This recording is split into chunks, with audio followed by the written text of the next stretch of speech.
Prabhu, shower us with your blessings. Prabhu, shower us with your blessings.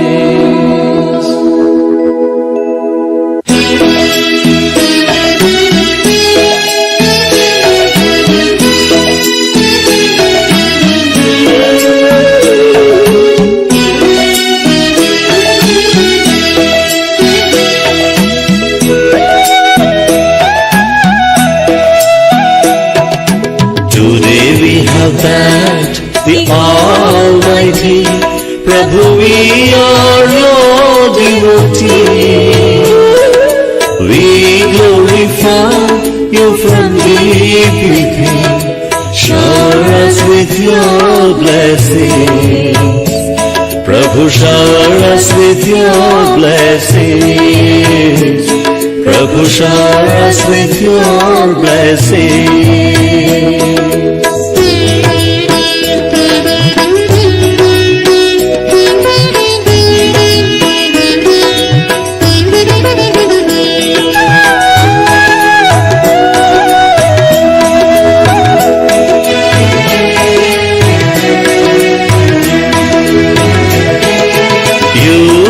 Created all of us, only you can quench our thirst. Lead us the path of righteousness and bless us with happiness. Prabhu, bless us with happiness. Prabhu, bless us with happiness. Today we have thanked the Almighty. Prabhu, we are your devotees.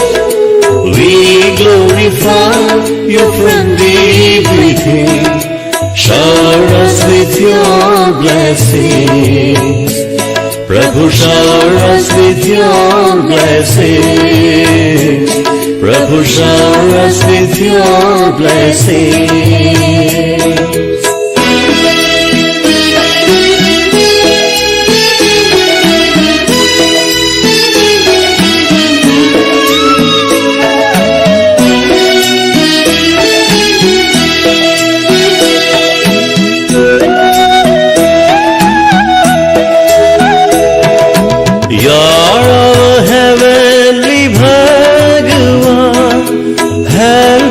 To love everyone.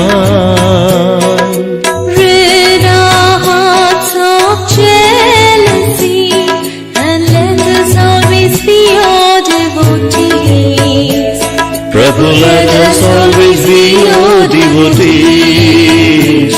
Prabhu, let us always be your devotees.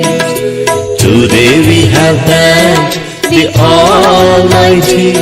Prabhu, we are your devotees. We glorify you from deep within. Shower us with your blessings. Prabhu, shower us with your blessings. Prabhu, shower us with your blessings.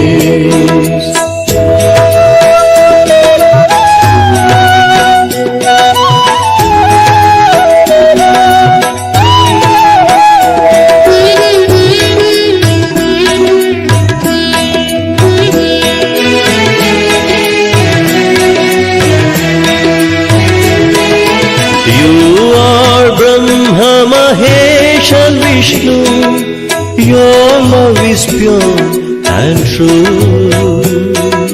Help us to protect our dharma and purify our karma.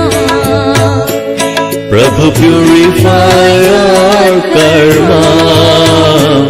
Prabhu, purify our karma. Today we have thanked the Almighty. Prabhu, we are your devotees. We glorify you from deep within. Shower us with your blessings. Prabhu shower us with your blessings. Prabhu shower us with your blessings. Prabhu shower us with your blessings.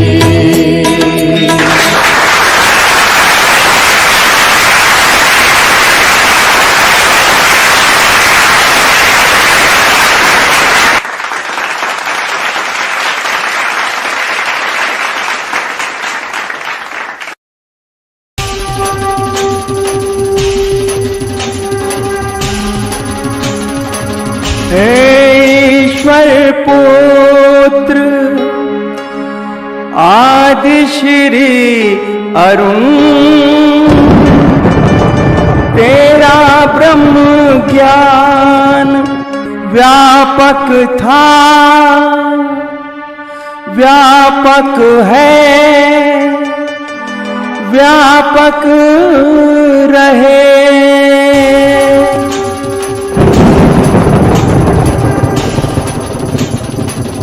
ब्रह्म ज्ञान रूपाय विश्वोत्पत्त्य तापत्र विनाशाय आदिश्री वयं नमः। जो ब्रह्म ज्ञान रूप हैं, जो इस जगत की उत्पत्ति, स्थिति और विनाश के कारण हैं तथा तीन तापों को नाश करने वाले हैं, उस ईश्वर पुत्र आदिश्री अरुण को हम नमस्कार करते हैं।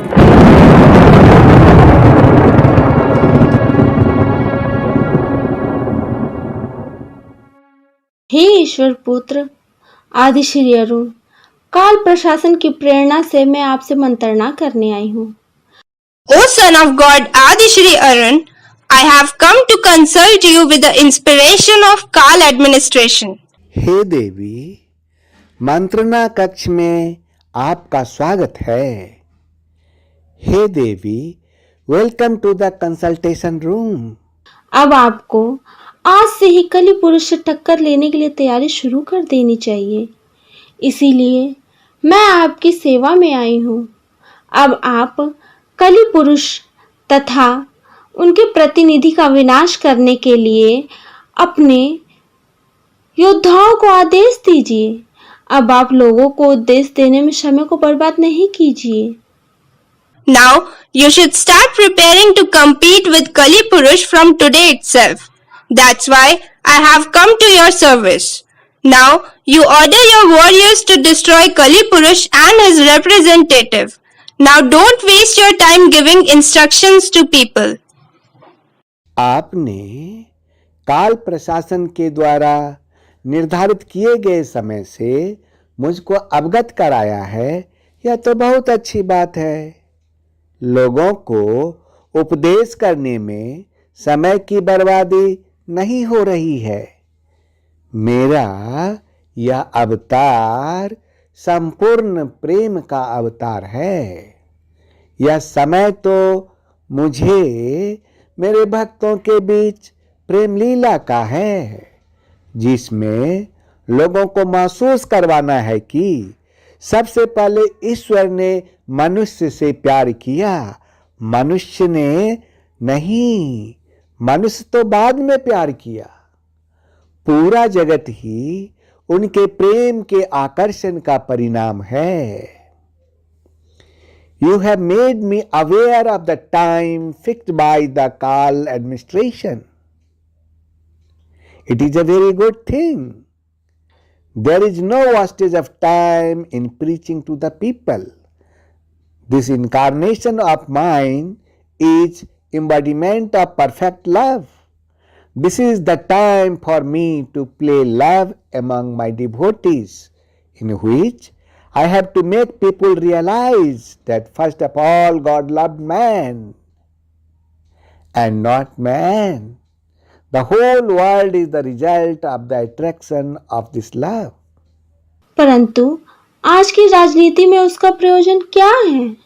But what is its purpose in today's politics? उसका प्रयोजन है। मनुष्य को यह सिखाना है कि प्रेम के बिना सृष्टि नहीं है, और यदि सृष्टि हो भी गई तो प्रेम के बिना मनुष्य का जीवन अधूरा है। केवल राजनीति ही जीवन को पूरा नहीं करती, और ना ही वह जीवन का लक्ष्य है। जीवन का अंतिम लक्ष्य है प्रेम, केवल प्रेम, क्योंकि वहीं से भक्ति का रास्ता शुरू होता है। Its purpose is man has to learn that without love there is no creation, and even if the creation is done, then without love the life of man is incomplete. Politics alone does not fulfill life, nor is it the goal of life. The ultimate goal of the life is love, only love, because from there the path of devotion begins. वो सब तो ठीक है, परंतु आज के समय में अमेरिका तो सुपर पावर है ही, लेकिन अमेरिका को छोड़कर 3 और देश सुपर पावर बनने का ख्वाब देख रहा है।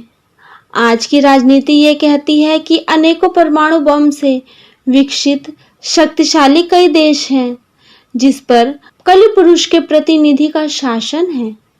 वह इस धरती को मनुष्य शून्य बना देने के लिए तैयार बैठी है।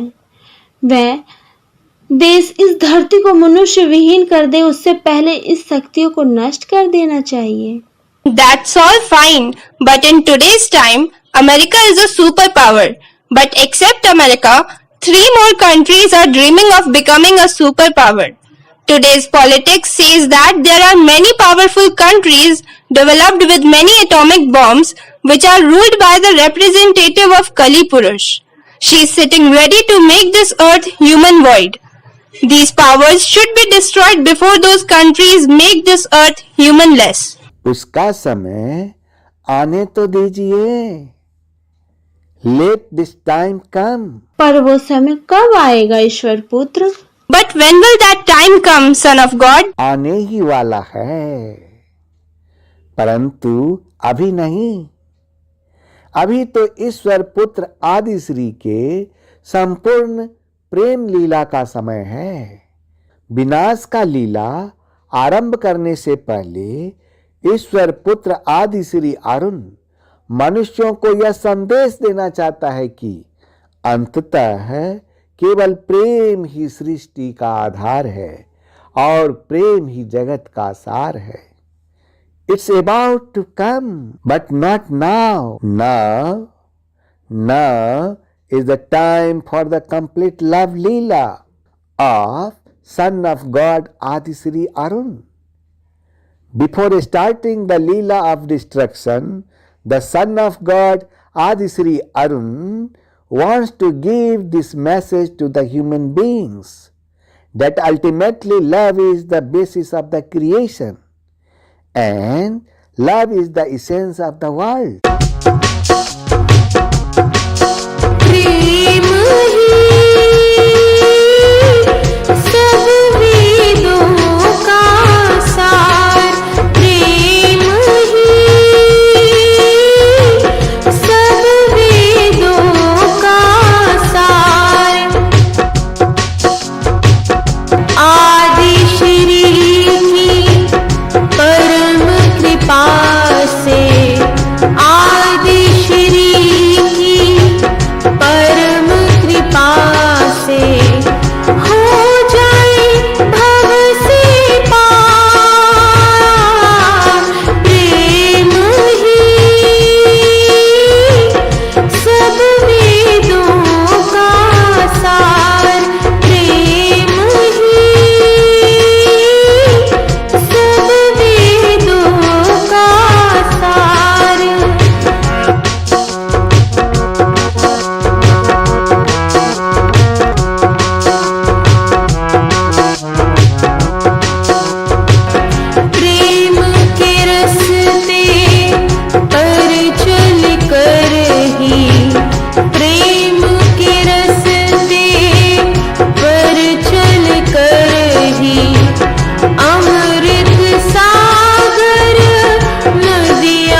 आपके जैसे संगीतकार के संगीत के शब्दों में उस परम शक्ति की कैसे व्याख्या है? वास्तव में संगीतकार की दूरदृष्टि ही समय की सीमाओं को लांघकर उस परम शक्ति को देख सकती है कि वह शाश्वत है। वाह! What is the explanation of the supreme power in the words of music? The words of music of a musician like you. In fact, only the foresight of the musician can transcend the limits of the time and see the supreme power that is eternal.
बजाओगे Radha गोरी, ऐसा मौसम है,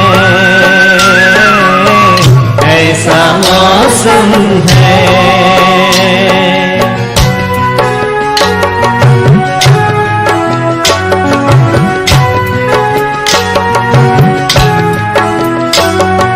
उतर कर अंबर से तारे झिलमिल झिलमिल कर प्यारे, सुंदर राजकुमार बनकर वास करते हैं हिलमिल सारे। ये कितना दिव्य नजारा है, प्यारा स्वर्ग हमारा है। राधा पूछे शाम से, राधा पूछे शाम से, कह दो कन्हा कैसा मौसम है।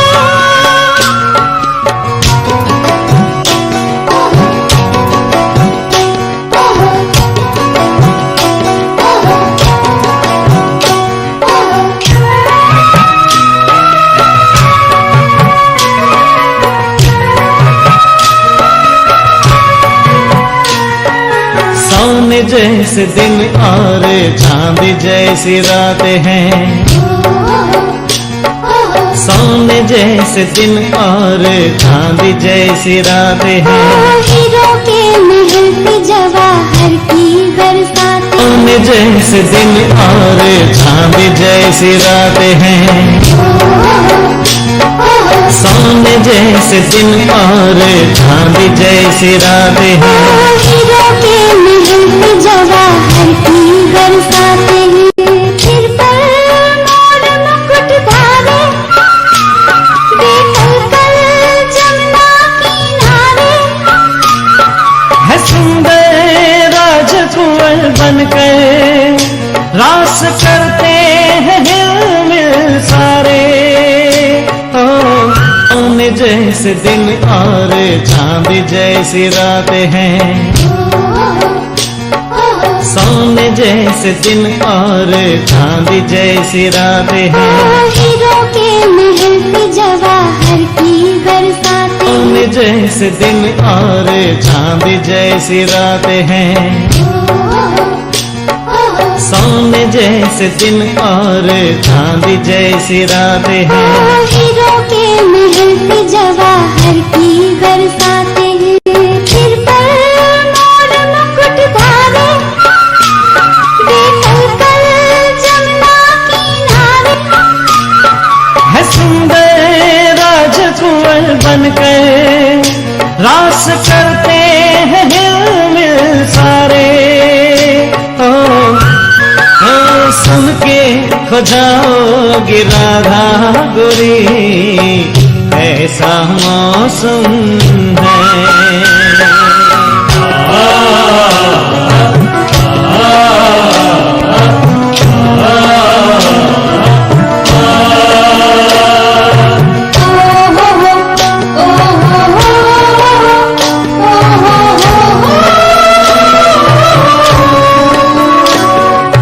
पावन मुखड़ों पे प्यारी मुस्कान है, ओ पावन मुखड़ों पे प्यारी मुस्कान है। बागों में बहारों में ये सुख की भरी खामें। बागों में बहारों में ये सुख की भरी खामें। फसा में हम मन के गुब्बारे, दिशा में खुशी के फुवारे।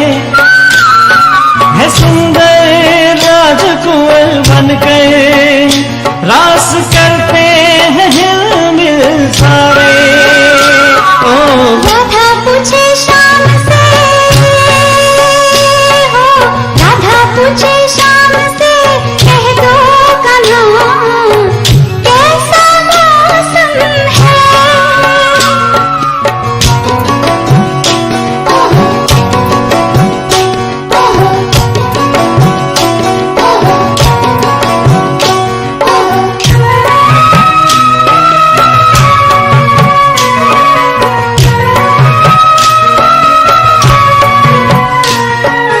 दुनिया बनानी ऐसी किसने पुकारा है,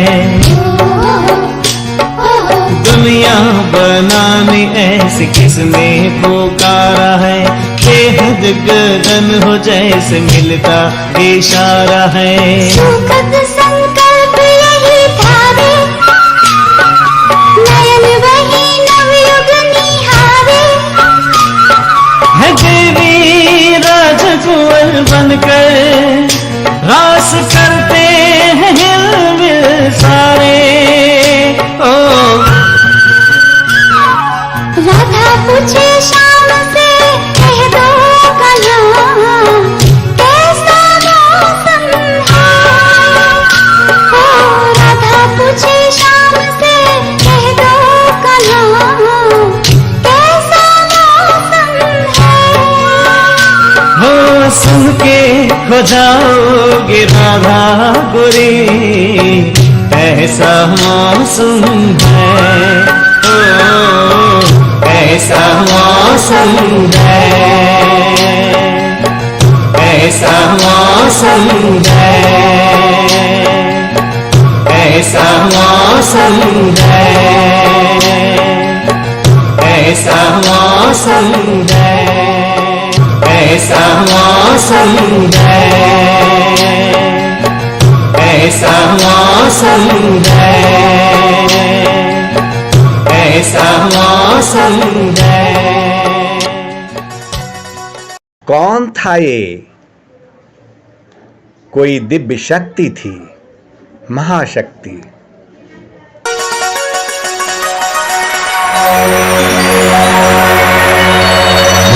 बस तुम्हें भी ऐसी ही दुनिया बनानी है।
that Vishnu is your father.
Occasion of Krishna Janmashtami, I, the son of God Aadishri Arun, wish you all the best for your happiness and peace. O scattered people on the earth, we all are passing through the tribulation of 7 years. Thus, just remember the Supreme God on the occasion of Krishna Janmashtami special day. Why? Because the 6th seal has opened. Bible, Isaiah chapter 2 verse 10 has prophesied, "Go into the rocks and hide in the dust from the terror of the Lord." Why? Because in that day the Lord will punish the people and the kings of the earth. Then the kings of the earth, the nobles, the commanders, the rich, the mighty, and every slave and free man hid in the caves and among the rocks of the mountain. That time, unbearable pain will appear before the people. Many will ask for the mountains themselves to fall upon them just to end. Remember the past days of incarnation of Lord Krishna? When it is about making the incarnation of Lord Krishna memorable and refreshing his memory, then I will also be your partner in this work. When the first son of Devaki was born, according to his promise, Vasudevji came to Kans with that child and gave him to Kans. Seeing that one day's child, Kans did not feel pity, but Kans became proud that what would this child do to me? Krishna is the 8th son of Devaki who is predicted to kill Kans. He is the first son of Devaki. Kans told Vasudevji that you take it from me and go. I have faith in you that when Devaki's 8th child is born, then bring him to me. Hearing this, Vasudevji took that child and went home. This incident again caused panic in Devlok. All these actions belong to the deities. The god thought that Kans abandoned Devaki's first. Now, when will be the second child? When will be the third? When will it be the fourth? And even if it will be the 8th, God knows. What is the guarantee that God will come or not? In Devlok, there was tension in the hearts and minds of the deities. In tension, he started thinking. Then the gods caught Saraswati Devi that you should go to Kans and sit on Kans' tongue and kill that child by any means. Goddess Saraswati ji said that after coming to your words in Treta Yuga, I got Ramji built. Now I will never make this second mistake again. On the way met Narad Muni ji. The gods have told Narad ji that, "O Narad ji, without you the work is incomplete. No one can do this work without you." Narad ji asked the deities that you tell me clearly what is the unfinished work. Then the gods told Narad that a child has to be killed. This is my left hand game. It is jokingly said that there will be an incarnation of God. Understanding the wishes of the gods, Narad went to Kans. Only Narad could do this work because Narad ji is the only person who is respected by the gods and also by the demons. Kans bowed down to Narad. In response, Narad ji said to Kans that why are you bowing down to me? I have never seen a fool like you in any world till today. If someone else had spoken a foolish thing to Kans, Kans would have got his head beheaded. But Kans used to give respect to Narad. So Kans did not do this.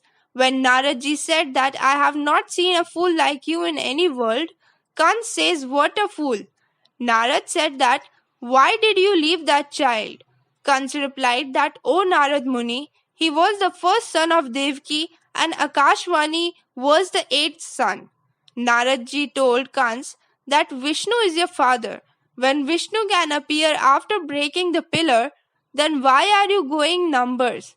You will keep counting the numbers 1, 2, 3, 4, 5, 6, 7, 8 and you will be killed. Don't get confused by the number. Can you tell me who is the eighth finger in these 8 fingers? The window to Kans' mind opened. He said that, hey man, it can be the first 8 and the 8th can also be the 8th. Vishnu has no faith. Narad ji had taken the Ashtadal lotus, 8-petaled lotus.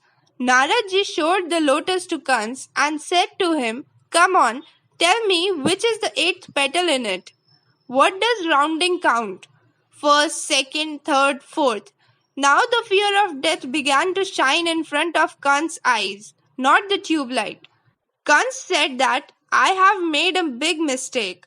Kans immediately sent his attendant and he said that go and bring that child and his parents and put them in jail. Ugrasen said, son, don't do this. He also put his father Ugrasen in jail. Put everyone in jail. Kans said that we had come for this work. After this is a very sad incident happened. That is, a very sad incident happened. Kans killed that 1-day-old boy by throwing him on a stone in front of his parents. Devki's second child was born in the prison. On hearing the news of the birth of another child, he also slapped him on a stone and killed him. Kans killed Devki's third, fourth, fifth, sixth child by slapping them on a stone. Some people in the world say that there is a lot of sadness in my life. Who is called sadness? Look at Devki. What happened to Devki? What did you see? Devki has 6 children, all such beautiful dear children, and all of them were slammed to death by Kans in front of their eyes while the 8th child was prophesied. If there is a little sadness in your life, then you start crying. If someone abuses you, you start crying. See, there is such a sorrow in the life of God's parents. You want to be God? Isn't God made like this? If you want to become of God, then you are not made like that of God. In the previous birth, God's father had asked God for a boon in the form of a son. Do you want to be loved by God? Do you want to be of God? Do you have the power to bear sorrow like Devki? That's not how God is made. How much sorrow came in the life of their parents? In the sorrow of losing 6 children in the heart, Balramji, the incarnation of Sheshnag, appeared in the womb of Devki in the form of a son. When Balramji came, Lord Vishnu called Yogmaya and told him that Balram was in Devki's womb. Take out the safety and put it in Rohini's womb. What cannot God and his Maya do? Balram was taken out of Devki's womb and kept safe in Rohini's house, and later Balram was born. Here, Devki felt that my womb had fallen. Again, Devki's life was filled with sorrow and grief. All I have to say to you is that even when there was so much suffering in the lives of God's parents, their devotion to God continued to grow. As the grief of Devki and Vasudev increased, the devotion for the God increased in the lives of both of them. But the opposite happens with you. When sorrow increases, then you say that leave this worship. We used to worship for happiness and we started feeling sad. This guru is a liar. This God is a liar. This Ved Puran is a liar. All religious texts are false. Leave this God and this worship. You run away by leaving the bottom of love for God and the worship system. By doing this, one does not get God. Nowadays, one has to give exams to pass even in schools and colleges. In the same way, to go to the court of God, one has to pass the test. The misery that is coming in your life is a test of God. You should know this thing that the older a person gets, the more suffering comes in his life. When there is a lot of sorrow in life, then understand that your devotion is also very big. It is true that when your devotion is very big, then the test in your life will also be very big. Why? Because the question paper is given by looking at the capacity. Nursery, KG and LKG students are not given the class 8th question paper. Nursery question paper is not given to the college students. According to devotion, different question papers were given. I tell you the truth that if there is sorrow, trouble and problem in your life while doing devotion, then do not give up devotion, but increase that devotion further. God will see that there is a person made of this soil who is taking my name even after suffering and suffering. The same thing happened in Mathura 5124 years ago today. Tell me, what did Devaki and Vasudev do to Kans? What was wrong with Vasudev and Devaki that Kans got so much pain and so much trouble in the life of this Devaki and Vasudev ji? But as the misery increased, so did the devotion in the lives of both of them. Seeing the devotion of these two, the throne of this universe hero Lord started shaking. The universe hero God saw that my devotee is suffering so much in my devotion. The heart of the universe hero trembled and forgot the law. He immediately came in the womb of Devaki and appeared in the form of human incarnation. Today, too much sorrow, so much trouble has come in my life. So is the throne of God, the hero of this universe, not shaking? I, the son of God Aadishri Arun, declaring a couple of time and again, say that I am Narayan. So is the time now when I break the pillar of the orthodox mind of man and appear as Narayan and make everyone aware of my nature. Then everyone will know that it is the son of God Aadishri Arun who is Narayan. The son of God Aadishri Arun who has come to take his children with him by holding their finger like Enoch to his own supreme abode without dying.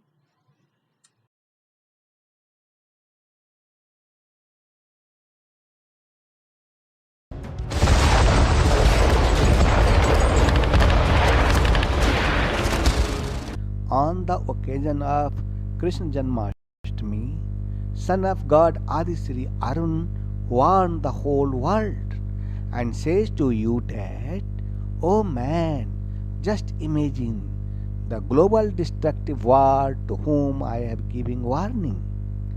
Have the final preparation for that third world war begun? At present, the tension at the two ends of the world is incalculable. On the one hand, while the Ukraine war is going on in Eastern Europe, on the other hand, in the East Asia, China is raging the bale of war in Taiwan. On the one hand, while the script of the world war has been written in the East Asia, Taiwan and China.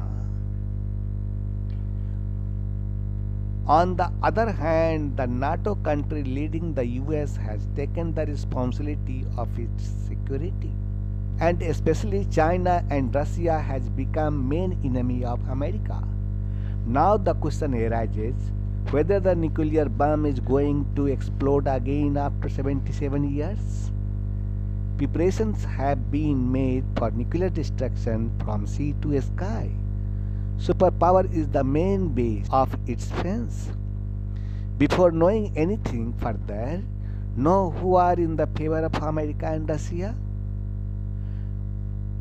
On the side of Russia are China, Iran, Venezuela, Belarus, Thailand, and on the US side are NATO, Taiwan, and Ukraine.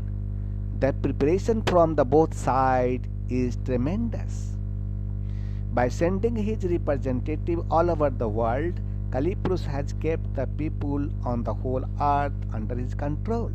And now that he is sitting in hiding and wants to see the orgy dance of death. One day the rule of Kalipurus will come to an end, but not now.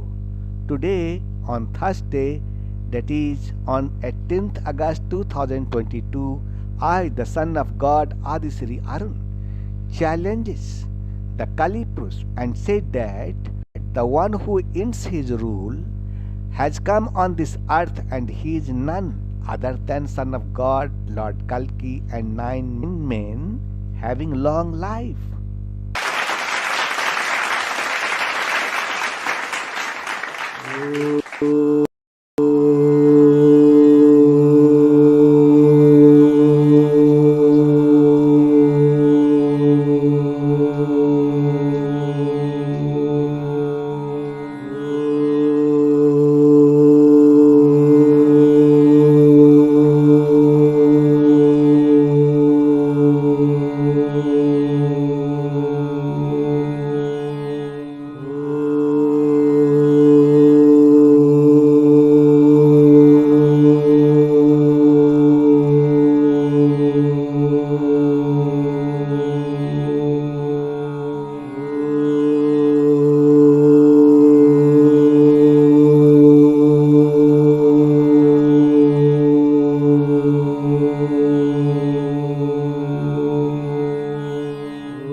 Radiant Updesh of Gita, Chapter 1.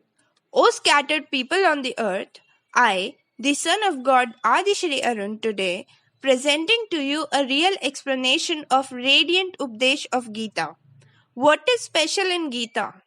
If there is anything special in the Gita, then it is the only one, Krishna. After that, rest of you are all an instrument.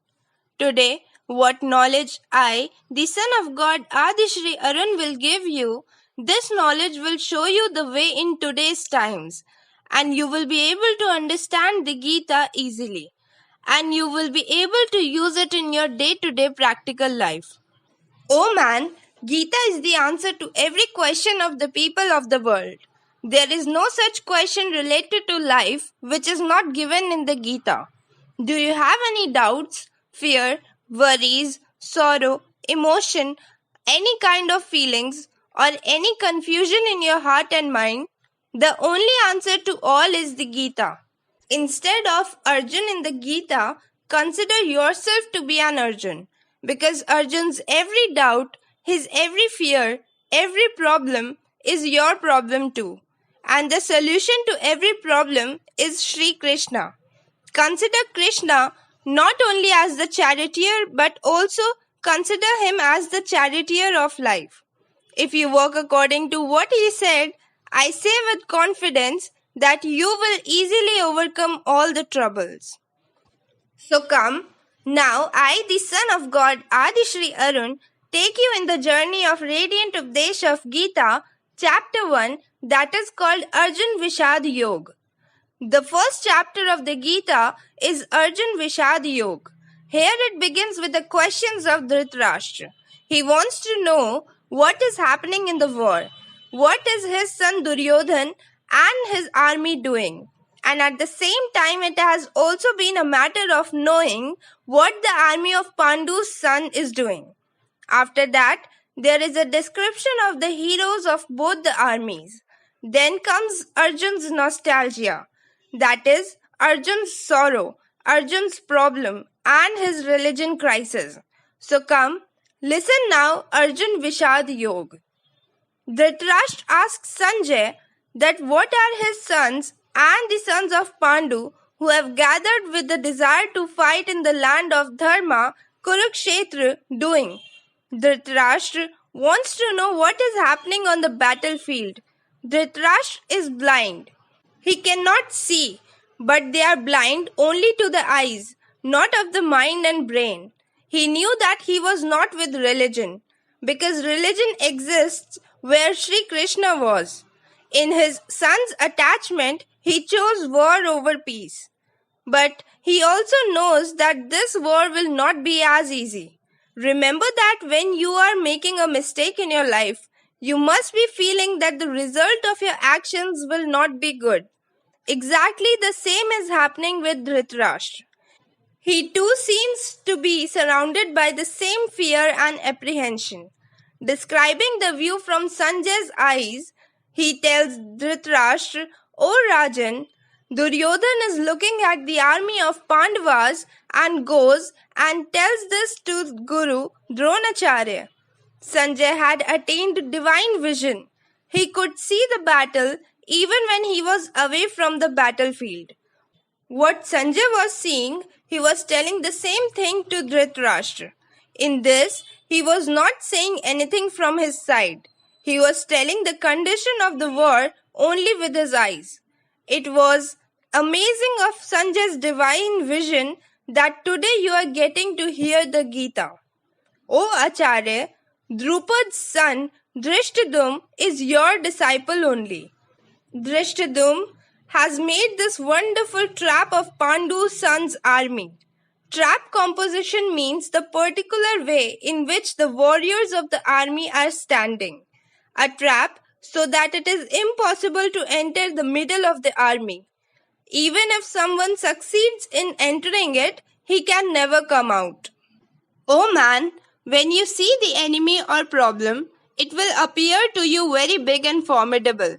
And this fear will also remain in your mind that if you somehow get into it, what will be the result? Can you come out? Will you be able to win? Duryodhan is also going through the same thinking. Duryodhan takes the name of the great armies of the Pandavas. Whenever there is a war, the soldiers of the army are tested and observed. Similarly, Duryodhan is doing the same. Duryodhan tells Dronacharya that in the army with big bows and the warriors like Bhim and Arjun, the mighty Satyaki and Virat, and the great kings like Drupad, Drishtaketu and Chekitan, and the mighty Kashiraj, Purujit, Kunti Bhoj, and the mighty among men Shebya, the mighty Yudamanyu, and the strong Uttamauj, Subhadra's son Abhimanyu, and Draupadi's 5 sons are all great. This shows that whether there is an enemy or a problem like an enemy, everything should be known about him. Oh man, you should be aware of all the aspects of the problem. You should know every part of the problem, as Duryodhan is also doing. Duryodhan says that, O Brahman, you have seen the armies of the Pandavas. Now you should understand those who are on your side as well. For the information of Dronacharya, after the army of the enemy, Duryodhan tells about the commanders of the army of his side. After knowing everything about the problem, what are your strong points to think in your favor? Duryodhan further says that, O Brahman, listen also to the army heroes on our side who are particularly adept at administering the army. Now I will describe them to you. What are you strong in so that you can overcome the problem? Just like you have thought about every aspect of the problem, in the same way you should also assess yourself.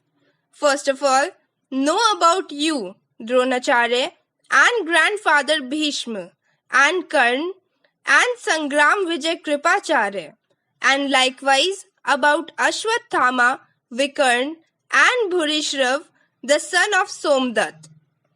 Oh man, the way you do risk assessment in today's era, in the same way Duryodhan, looking at both the armies, is getting ready for the next war by talking about both the armies. Only by understanding the challenge in every way can it be conquered. The challenge should be known so well that when we go to fight it, nothing new seems to happen. Don't get any surprises. Be it a battle or challenge, a surprise can beat you. Duryodhan says with great pride that there is no dearth of those who give up the hope of life for me. Not only this, but these warriors are equipped with many types of scriptures and all are adept and clever in war. At the behest of Duryodhan, the warriors of his army are ready to die fighting. Duryodhan is happy seeing them. Oh man, Duryodhan was accompanied by warriors who are ready to fight and die for him. Who is with you when you face the challenge of your life? With you is your talent, your courage, your intelligence, your hard work, your companions, and your own relatives. O man, Duryodhan further says that his army guarded by Bhishma Pitama is invincible in all respects, and the army protected by Bhim is as easy as it gets. Duryodhan wants to say that Bhim's army can easily be won. Here, Duryodhan is showing arrogance. But, oh man, you don't have to act like Duryodhan at all. Never. Because if Duryodhan knew that he would defeat the other army, then why would he fight? To win the war, one has to defeat the other. If by looking at the challenge or problem, you feel that you will win, then it may be called self-confidence, but not arrogance. Because if there is pride, it is the beginning of your defeat. With such a description of both the armies, Duryodhan wanted to reach his point that each one has to protect Bhishma Pitama without any doubt on their respective fronts at their respective places. It is to say that you protect the most in the war which is most necessary for you, like Bhishma Pitama for Duryodhan and his army. The result of the defeat of Bhishma Pitama was that the war was lost, and their survival means that you cannot lose the war. Oh man, save your most valuable thing until you win the battle. There will be a declaration of conch shell of war to come.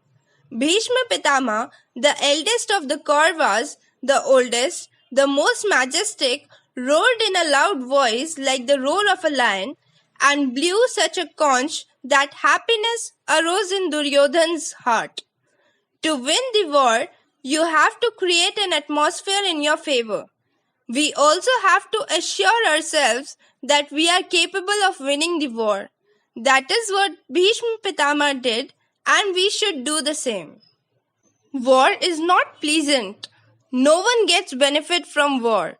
War is fierce and painful. This war will going to be worse than the war waged before. It will be the most painful, and this war will be the most terrible in the history of the whole world. After the conches, kettle drums, bugles, trumpets, and horns suddenly blared forth, and their combined sound was simultaneously overwhelming. The tone of this instrument was not musical, but very scary. Hey brother, wars are not fun. Therefore, if the decision of war is taken, then whatever is accepted in it, it has to be done. Every war, every challenge comes with its own set of circumstances. On the basis of those circumstances only, man has to make preparations. Now, it was the turn of the Pandu's sons, the turn of their army's conch shell. Sitting in a perfect chariot with white horses, Shri Krishna and Arjun also blew their supernatural conch shells. When there is a preparation in war, then it is done from both the sides.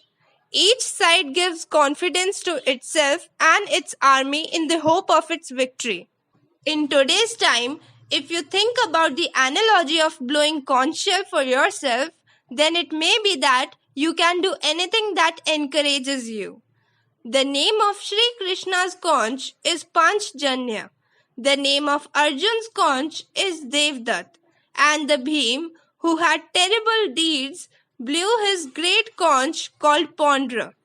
Oh man, in the same way in your life, you too can choose your motivation to move forward in your war or in your challenge. This is how music works for some people. For some, remembering God, or for some, the blessings of one's parents. Choose your own conch and get ready for war. King Yudhishthir, son of Kunti and the eldest brother of the Pandavas, blew his conch named Anant Vijaya, and Nakul and Sahadev blew conch shells named Sughosh and Manipushpak. Existence of its own. Each warrior of the war is making his presence felt.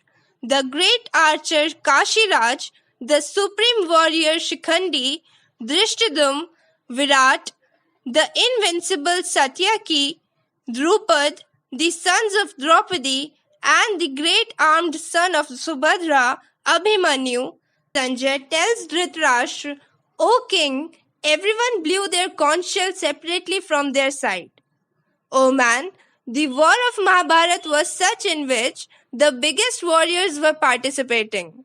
How could anyone miss such a rare opportunity? The thing to note for you is that the true warrior is the one who is ready for battle. Consider war a life or challenge. Whatever you believe in, but you should always be ready for it. That's why every warrior is blowing the conch shell and making everyone aware of his presence. Just as you try to scare the enemy by showing your power before the war, the same is happening here. Sanjay says that this terrible word, echoing the sky and the earth, tore the hearts of those on your side. When you give a war cry, then even the biggest enemy gets scared. It should be such that the enemy thinks with whom is he going to fight. Whether you go for an interview or meet anyone, your skill and your talent should be such that the person in front of you gets impressed by your skills. Oh man, Arjun tied up his front and looked at the relatives of Dhritarashtra. After this, taking up his bow, Rishikesh says to Shri Krishna that, O Achyut, stand my chariot between the two armies. Achyut means unshakable, which does not move from its place, which cannot be destroyed. Achyut was also a name of Lord Shri Krishna, and Arjun is asking his charioteer to take him between the two armies. Arjun had chosen Shri Krishna because he knew that when the Supreme Lord is with him, it means that the Dharma is with him. One who has religion with him can never be defeated. Oh man, this is the biggest knowledge of today's life, that war can happen to anyone. War can be of any kind, personal or related to business. But by going between the two sides, you can know about the exact state of the war. Arjun tells Shri Krishna that, O Krishna, keep this chariot standing here until I can see very well these opposition warriors who have gathered in the battlefield, with whom I am eligible to fight in this warlike business. Similarly, you should also stand in the middle of the problem and see and test it thoroughly and then take a decision. Arjun is telling Duryodhan to be a fool. Why? Because this war is happening because of Duryodhan's stubbornness. Arjun wants to see all the kings who have come to support Duryodhan by standing in the middle of the battlefield. Oh man, it is not necessary that your enemy is right. It may be that by adopting the wrong method of provocation, he tried to entangle you in the war. As happened in Mahabharata also. War has to be done, and war should be fought only when you have seen, tested, and known your enemy well. Therefore, Arjun asks Shri Krishna to move the chariot between the two armies. Sanjay sees through his eyes and describes the situation that, O Dhritarashtra, as Arjun said, Shri Krishna made the chariot stand in the middle of two armies, in front of Bhishma and Dronacharya, and in front of all the kings in such a way, and said that, O Parth, Look at these Kauravas engaged for war. Oh man, Parth is the name of Arjun. Parth is the name of Arjun, who is just about to be surrounded by doubts. Parth can be all of you too. And if you find yourself in doubt, even Lord Krishna is not far away to help, nor does his Gita go away. One of the names of Kunti was Pritha. Thus, Pritha Putra means son of Kunti. Parth is looking at the uncle, grandfather, great-grandfather, guru, maternal uncle, brothers, sons, grandsons present in the midst of both the armies. That's why Mahabharata is called Dharma Yudh, such a war which was done for the sake of religion. And a big family of this war was divided into two parts. Half were on one side and half were on the other side. Everyone had to decide who he wanted to support in the war, Duryodhan or Arjun. Along with all these relatives, Arjun is looking at his friends, his fathers-in-law, his well-wishers, and contemplating. He spent his whole life with the sons of Dhritarashtra and with the Pandavas' sons. All the relatives are the same. There are our people only on both sides. But now you have become two sides of your own. One of the side is that of the enemy.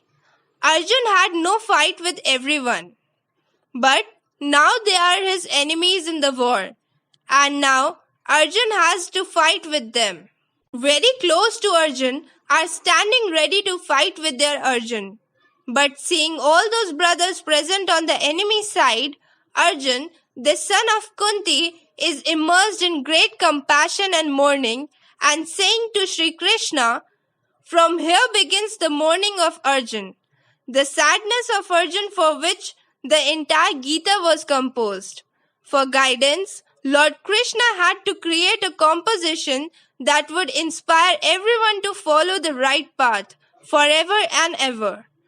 Talking about war is easy, but it is difficult to fight. The same happened with Arjun. Same happens with all of you.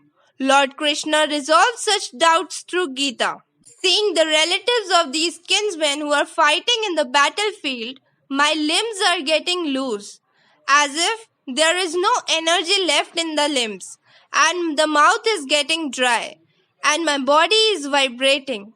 Oh man, don't know how many times it has happened to all of us. When in the face of war, it seems that all the power has been exhausted. The same panic happens during the exam time also. Arjun is narrating his grief. His grief is no different from ours. Whether you are taking an exam, whether you are going to do a big business, or you are going to do a big job, there are many such occasions in life when we find ourselves in the state of Arjun.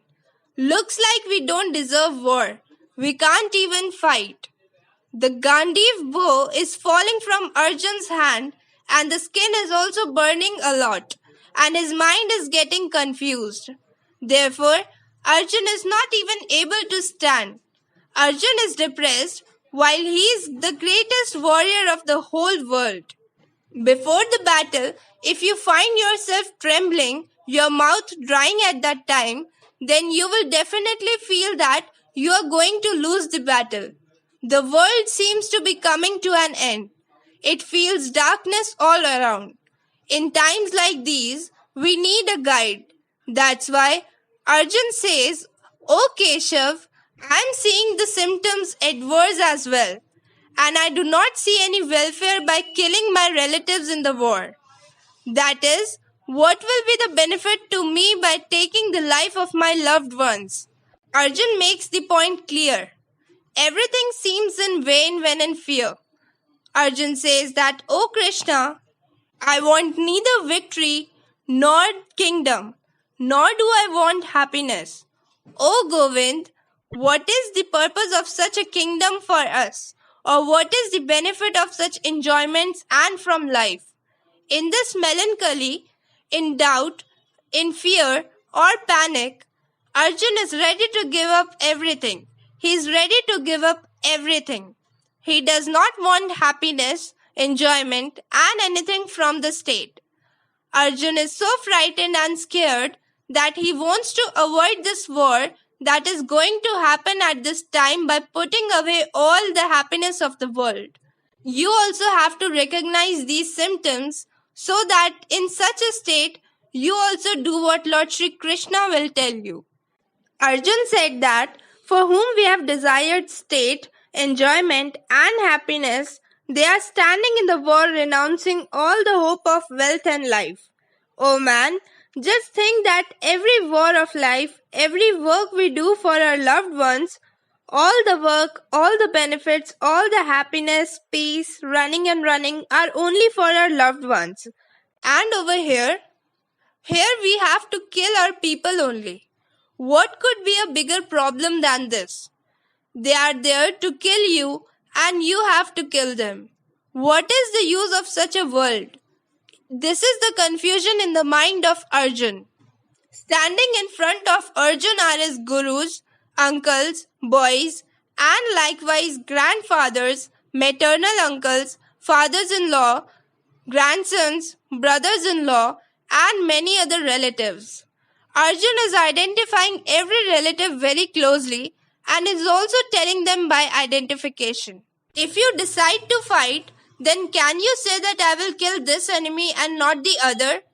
In war, everyone is a soldier, and if he is from the enemy side, then you have to kill him. This is the dilemma of Arjun, which he is telling. O Madhusudan, I do not want to kill all of them, even after they killing me, or even for the sake of the kingdom of the three worlds. Then what to say about the earth? O man, did you hear even Arjun does not want the kingdom of the three worlds? If for this he has to kill his loved ones, then he does not want that. O man, there are times in life when you have to give up what you love the most, because you have to move towards your goal. If you do this, then only you will achieve your goal. Now the question arises that can you give up the dearest thing that you have? Arjun further said that, O Janardhan, what will be our pleasure in killing the sons of Dhritarashtra? By killing these terrorists, we will incur sin.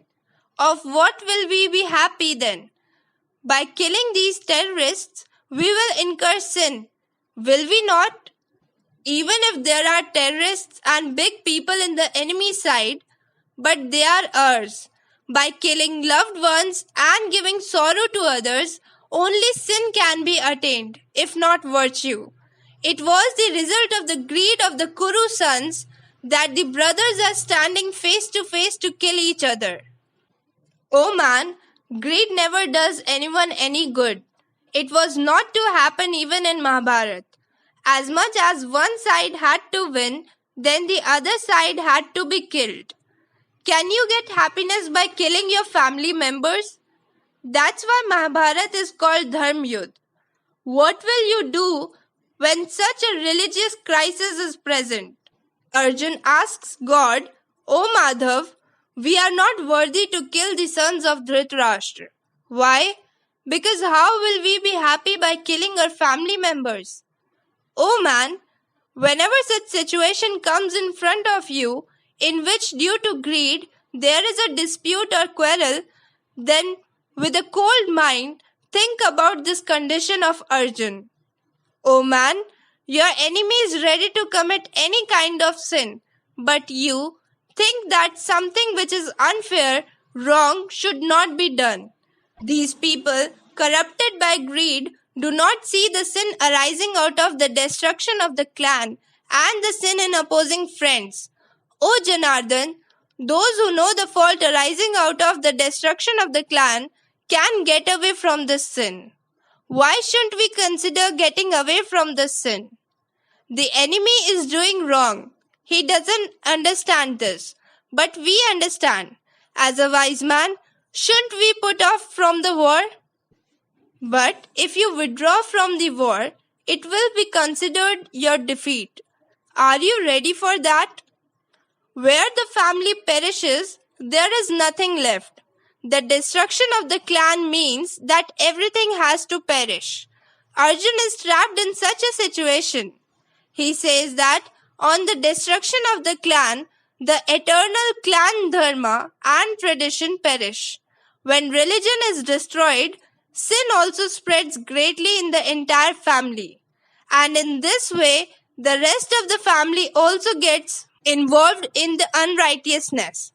Arjun says that if the family perishes, religion perishes. With the destruction of the religion, sin increases in the whole family.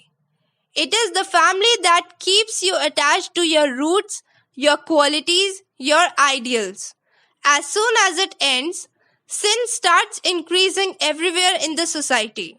Oh man, if you want, you can also look around you. Where there is no respect for family, there is no respect for anyone, and society tends to collapse. The well-being of the family depends on its women. If a house is built, it is because of the women of the family. In a house where there is no women, it is said that there is no future of that house. What happens if these women become corrupt?